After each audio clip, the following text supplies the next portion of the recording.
Big story in the city of Indianapolis today. Thomas Cook, one of the most powerful people to work for Mayor Joe Hogsett in some of his years as mayor, is now accused of pursuing and pressuring women within the administration into romantic relationships.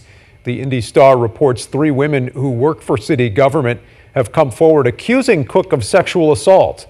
They say it happened while he was their boss between October 2017 and 2023. We've also learned that Cook was reprimanded for this behavior 3 times. The Hogsett campaign severed ties with Cook after he violated a disciplinary agreement involving this accusation. We asked to speak with the mayor today. Instead, we got a statement saying, in part, each complaint at the time it was reported was taken seriously, investigated, and resulted in sanctions. Reaction, though, also coming in from the City County Council. Council President Vop Osili saying, in part, quote, "I'm grateful for the courage of the women who've spoken out to share their truth, and I stand with them as they seek to heal." On the other side of the aisle, Minority Leader Brian Mowry says employees of the city and taxpayers deserve better. Well, these reports have raised questions about what should be allowed in the workplace and what the law has to say about this kind of behavior. Fox 59's Scarlett O'Hara brought some of those questions to a legal expert who weighed in on the situation. Scarlett. One question that remains is, what legal protections do targets of this kind of workplace sexual harassment have? I talked to a former law professor who says the answer is there aren't many, at least here in Indiana.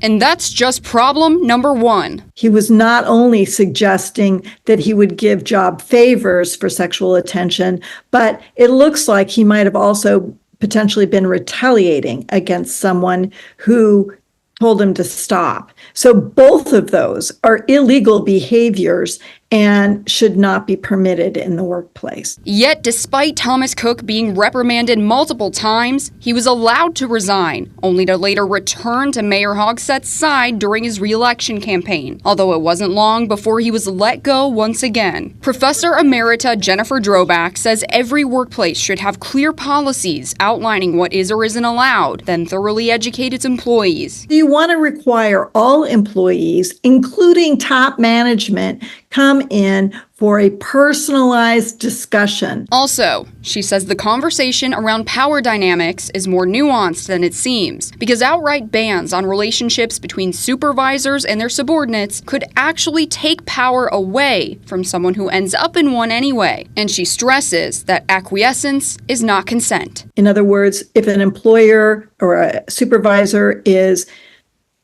pressuring someone for sexual favors or dates or attention, if they go along with it, if the target goes along with it, that doesn't necessarily mean they've consented. It may mean they have no other choice. She says in order for someone like Cook to truly be held accountable, the law would have had to change, and he shouldn't have been given so many chances in the first place. Fool me once, shame on you. Fool me twice, shame on me.